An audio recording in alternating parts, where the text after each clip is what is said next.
2021 has been the year of recovery on many fronts, and jobs is definitely one of them. Now, we're not claiming that we're back to pre-pandemic levels of overall employment in the country, or that India does not have an unemployment or a wage issue that it needs to tackle. But most people will agree that the job market opened up once again in 2021, and there were a few factors for this. After the first wave of the pandemic, and once the world and Indian industry has started to figure out what COVID-19 will do in terms of impact, it was time to expand. All those retrenchments made had to be fulfilled. There were new areas of consumption emerging, and hence new hires having to be made. We've seen a wide range of kind of interest in the job market, and it's quite skewed. You have some sections where the demand for people, say in the startup space, has been so huge that all kinds of high salaries have been offered to them. You have a situation where IIT graduates have been offered an initial package of 2 crore rupees a year. This was also the year when there was some return of jobs in hospitality, in tourism, and even education sectors. So what has the year been like, and can we expect that improvement to continue into the next year? To speak on this, I'm joined now by Chandrasekhar Garissa. He's CEO of Monster. Rupang Chaudhary, partner Aon India, is joining us on the show. And I'm also speaking today with Bala Subramaniam A, Vice President at TeamLease. So welcome to all of you, and great to have you this evening. Shekhar, let me begin with your overview of 2021. I gave a brief description in my opening comments on the show. Would you agree that if you had to describe it, it is the year of recovery on the jobs front? Absolutely. It's definitely been a year of recovery. In fact, the year did not start that well. We were a little concerned around March, April when the second wave of pandemic hit. So you can also consider the year as not two equal halves, but the first 4 or 5 months when it was still muted. But the way things bounced back post-May has been phenomenal. And if I consider calendar year 2021 versus calendar year 2020, we are reporting on an average about 13% increase in jobs available in the digital space. So that's a pretty significant improvement if you consider the fact that the first 4 or 5 months was pretty uncertain and badly hit because of pandemic. Yeah, so you're spot on, Karuna. Yeah. Rupang, in terms of trends, what would you say were the biggest trends we saw in the job space in 2021? Now, everyone knows that every company wanted to go digital fast. So there was a huge clamor for certain sections of jobs. Anyone in software, engineers were in huge demand. But beyond that, what would you say were the prominent trends? So I think taking cue from what Shekhar said, the first 4 months were difficult and dicey, but by May we had seen a recovery. We track salary increments, and when we looked at salary increments in March, we were talking about 6-7%. When we did a survey in July, August, it was looking at 9-10%, going back to the pre-pandemic levels much faster than we thought it would. Clearly attrition was very high at 20-22%, which was the highest in a decade. Attrition is a clear correlation between what is happening in the market in terms of jobs and how people are moving, right? And that's gone up significantly. So one big trend was that attrition spiked up. It was much down to 12% last year, back to 20% this year. Salary increments were up, right? From an industry perspective, I think in addition to the usual suspects of IT, ITES, professional services, FMCG doing really well, any sectors that employed digital skills or tech talent, and these could be startups, this could be e-commerce, this could be financial services, this could be pharmaceutical, this could be professional services. The tech-focused jobs or the digital jobs were driving the spurt in attrition and also the spurt in salary increments. So going forward in 2022, we don't see this abating. We believe that this war for talent and the movement that we are seeing in attrition as well as salary increments will stay put for at least a couple of years, because the demand supply of digital talent or tech talent is very, very skewed. More people need these skills than they're available. Until the time that demand supply imbalance stays, the trend of higher increments and higher attrition will quite possibly continue into the next year. The question is, how broad-based is this pool? And let me come to you with that, Bala. when we talk about these marquee figures and these headline grabbing sort of snippets about high salaries and huge amount of poaching for talent, what is happening in the broader labor market? What is happening to the requirement for, an army of service providers for blue collar jobs in the service industry? What is happening for the requirement of, security guards, people to work in malls, things like that? Have you seen enough of a recovery in 2021? All right. So, no, absolutely. It's not just about the IITs and those attractive packages that we're talking about here. But there has been a percolation of demand all the way down to the bottom, right? So we at TeamLease track a lot of crucial economic indicators, the foremost of which is the intent to hire. Now, the intent to hire is a combination of multiple parameters. It's across various profiles, across various salary ranges, across various geographies as well. So the intent to hire has been steadily climbing up. It was quite low during the first wave of the pandemic. During the second wave, it wasn't really as low as it was during the first wave because there was light at the end of the tunnel. The vaccine had already been rolled out before the second wave hit us. So people knew that it's only a matter of time before this thing comes to an end. And it's been going up from about low 40s or so and now all the way up to about mid 70s, right? Which means nearly 3/4 of all the companies across sectors are showing intent to hire. And the great resignation that we are seeing, not just in the US or European countries, but also in India, is just a reflection of that. It shows the demand that's available in the market. And to your point, it's not just to do with entry-level engineers passing out of IITs getting packages in multiple crores, but this demand exists all the way across the spectrum, right? From the entry-level people who are working at minimum wages, all the way up to the people who are getting all those fancy packages. And we've been able to see it across sectors. In particular, though, I would like to call out these sectors. E-commerce has been riding this wave and it will continue riding this wave for the foreseeable future. Retail will see growth in patches, specifically thanks to the essentials category where a lot of diversification has been happening and will continue to happen. IT and banking sectors are, of course, expected to remain robust.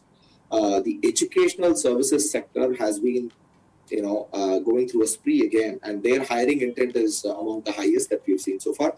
Healthcare and pharma hiring intent is the second highest in the high 70s. Creating jobs in the patient care segment primarily. A lot of new avenues have opened up. They've burgeoned. For example, about care at home, for example, and remote monitoring of patients by doctors centrally. So hospitals have been able to expand beyond their hyperlocal markets that they typically used to cater to in the past. Telecom sector and FMCG are also riding this bandwagon, and their hiring intent is roughly in the 60s. On the laggard side, we see that sectors like travel and hospitality, non-essential retail, marketing and media, construction and real estate have taken a hit.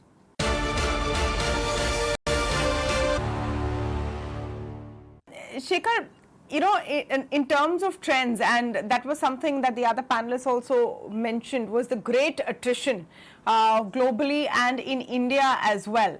Do you put that down to what it seems like on the face of it, people having more options and then hence switching jobs?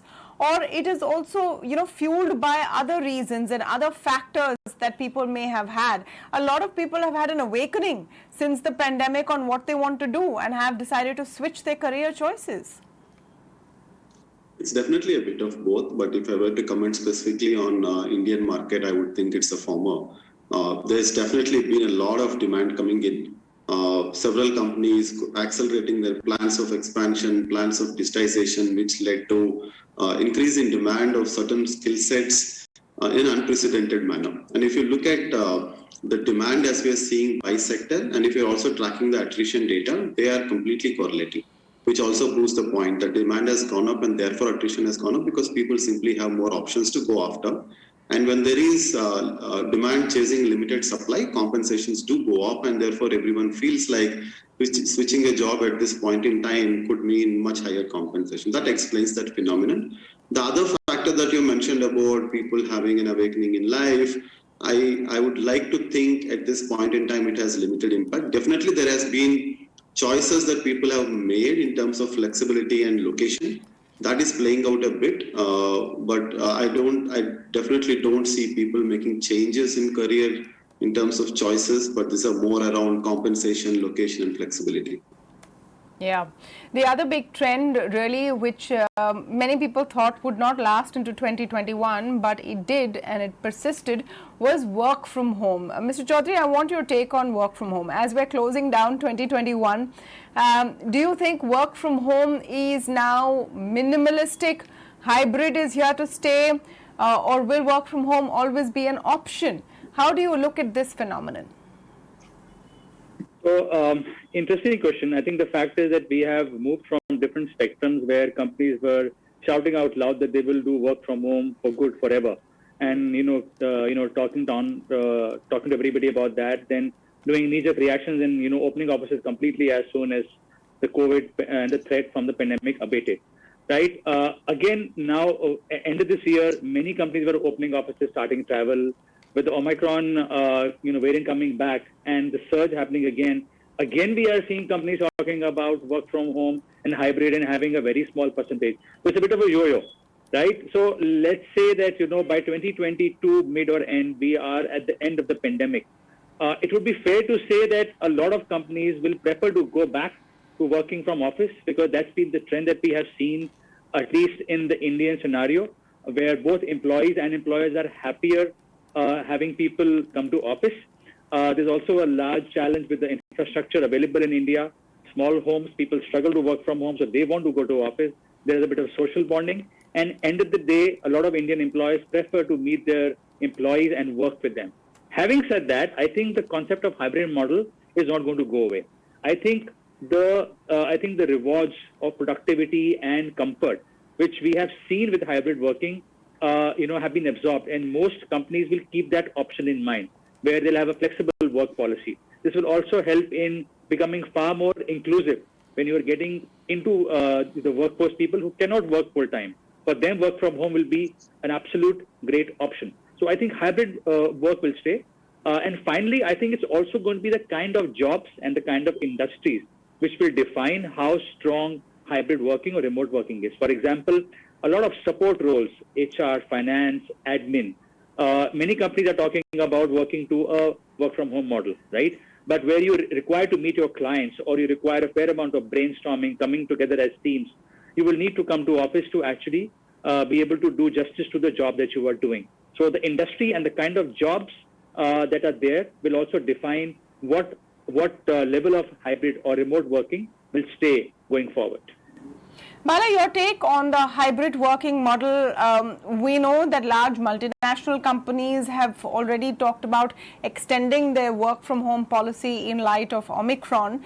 But in the Indian context, do you think people are now preparing to move to the normal, working situation with all the checks and balances in place? Or will there still be some sectors, some job profiles which will stay permanently at work from home? These companies have realized that it fits, that the whole thing works. Yeah, it does work. And we've seen that happening in the last 18-20 months. And companies have taken a lot of steps to ensure that they are future ready and they go completely digital, so that if such a thing happens that they have to make the employees work purely remotely once again, they are well equipped to do that. And yes, I agree with Rupank when he said that once we had kind of seen the second wave through, employers started opening up their offices and started welcoming employees back into the office. And of course, we were riding on the social capital that we had built prior to the first wave hitting us, because we had already built relationships with our co-workers, so it was not so difficult to get work done. But then post the second wave, the market opening up, the great resignation hitting us as well, a lot of new employees joined the company, and it was a lot more difficult to get things done the same way. So people do realize that. But again, let me come back to your question. What does exactly hybrid workforce or hybrid working model mean? It really means different things to different companies. That's what we've learned as well. Now, for example, let's take the case of a typical technology services company, right, which has about 1,000 employees based out of Bangalore. Yeah. Now, they can all work remotely. They can. That doesn't mean they should. Now, companies have realized that out of these 1,000 people, for example, about 100 people belong to a town A in Karnataka, for example. Yeah. And if they are based out of that town, yeah, and you can just have a satellite office over there. It cuts your costs significantly, and you don't really have to get all those 100 people coming into the office every day, right? And as and when attrition happens, you can replace them with people who are living there in any case at lower costs. It helps you reduce your direct costs and also your indirect costs.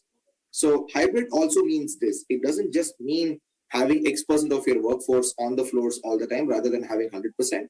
But it also means these things too, where you can actually break down your infrastructure, spread it out. Yeah. You can also, spreading it out also helps you get closer to your customers as well, right? It's not just a cost advantage. It also gives you a service advantage at times. Yeah. So a lot of these models will evolve. And I don't think, for example, there are these opinion leaders in technology space who are saying that 3+2 is the ideal model. 3 days will get them to the office, 2 days they can work from home. A lot of people try to do that initially, but I don't think that is the model that's going to work for everyone. Like I said, each and every company, depending on what are the advantages that they can press towards, be it from a service standpoint or from a cost standpoint, they are going to have their own models. And many different models are evolving like this as we speak. Yeah, but I mean, I think the key takeaway is that every company will now evaluate whether they want to go back to where they were in 2019 or in early 2020, or they want to move to some kind of a mix and match. And it's interesting because there's talk of legislation coming in to determine what should be the reimbursements to people who are working out of home. They will perhaps allow companies to pay less to those who are not coming into office or working in tier 2, tier 3 cities. But you know what people really want to know, possibly people watching this show really want to know, is what are going to be the hot job trends for 2022? For those who are looking to switch, for those who have not jumped jobs at a great bump up in salary, how do they ensure that they don't miss the bus in the new year? Shekhar, you want to take that? Yeah, sure. IT will continue to be the one that leads this run well into 2022 as I see it. I definitely don't see the demand for IT skills abating at all across the board. Like we said last time, it's fairly secular across skill sets. For years, we've been saying data is the new oil. But I think the past years really made that true in terms of the demand for professionals who have competencies on data analytics and data in general. So next year, I'm very excited to see to what extent this proliferation of requirement for professionals with skills in data will go. That's the second one. The third thing I'm very excited about is the kind of opportunities in employment that fintechs will provide. We've seen multiple unicorns in the fintech space, and each one of them can potentially absorb huge manpower across roles, whether it's sales or technology or digital marketing. That's something I'm very excited about. The one thing I'm curious about to wait and watch is what does this conversational technologies, chatbots do to customer service? This year, while many other role types expanded in terms of demand, customer service demand has been pretty muted.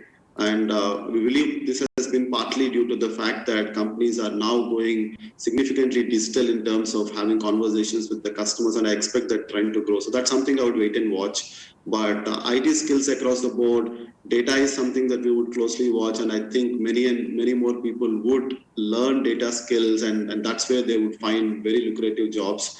And fintech would be very exciting to watch out for someone to build domain expertise. Fintech is the place to be in, given the way trends have been.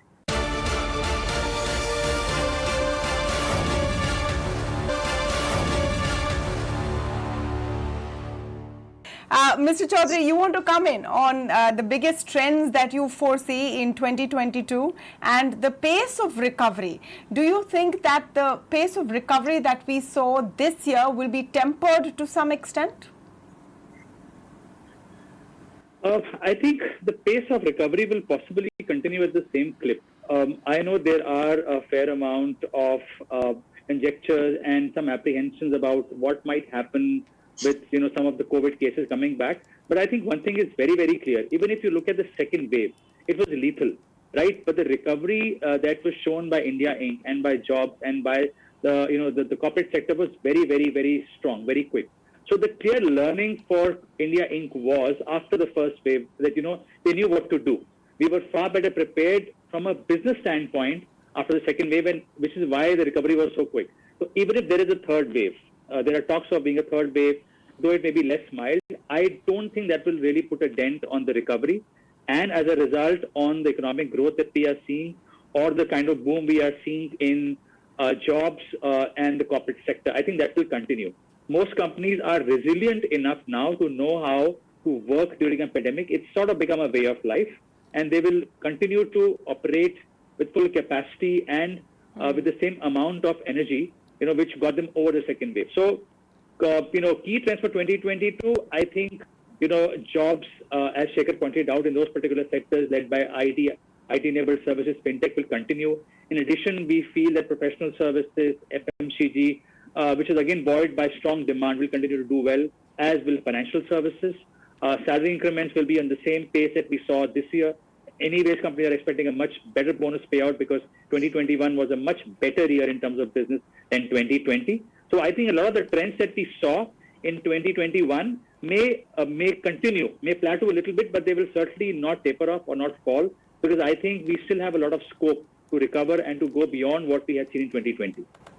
Yeah, that sounds good. That's an optimistic outlook for the new year. Bala, you agree? And what would be your inputs on what we can expect on the jobs front in 2022? Absolutely. I do agree with Rupak's assessment of how upbeat the future is going to be, the immediate future at the very least. And I agree with Shekhar with respect to technology will continue to be in vogue and it will pay a significant wage premium. But then one clear trend that we have seen emerge is that candidates with specialized niche skills will be more in demand than ever. So being a generalist is kind of on its way out, to be honest. And the pandemic has also reminded the world of India's potential as a manufacturing destination. So let's not forget about that, right? And with especially the PLIs being sanctioned for multiple sectors by the government, several MNCs have already set up or are in the process of commissioning large factories in India or infrastructure projects as well. And this is set to continue for the foreseeable future. And this will require a lot of new skills. Some niche skills could become more mainstream. And we're going to see a much more broad-based growth across manufacturing as well, apart from the very obvious growth in technology. And one other very positive trend is that the amount of investment that we are seeing coming through by way of FDIs into Indian startups has been very encouraging. Until 2020, we've only had 39 unicorn startups in India. Now we've got 79. That's 40 more this year. The number has more than doubled in just 1 year. And we still have another week left in this year, right? So who knows? We could get news tomorrow or day after regarding a couple more unicorns. So, but Bala, my question is that are these newly minted unicorns hiring at that frenetic pace? And this is it's a question I've asked before. While it's great that money is pouring into these Indian companies, these startups are growing bigger, are they contributing to the economy in terms of more jobs created at that pace? The largest number of jobs created will always be in manufacturing. Yeah, see, of course they are contributing to the job creation as well because, see, primarily most of these startups, they raise funds to invest in their product. Product means tech to most of the companies, at least, who have become unicorns now in the recent past. And tech means people. It doesn't really mean much else these days, right? You need really qualified people, talented people to be able to build the kind of products that these companies have in mind. And in fact, these valuations are entirely based on the strength of the technology products and the team that is building those products. So we'll have to keep that in mind.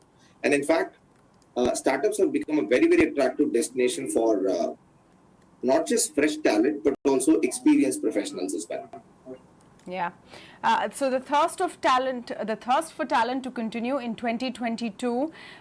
What is possibly going to be a challenge for companies is to close the gap between the kind of talent they want and what is available out there. This is where upskilling, reskilling and skill development will definitely play a huge role. But the fact that there will be more jobs out there is an optimistic one, and we can hold on to that for now. Thank you so much to all of you for joining us on the show this evening.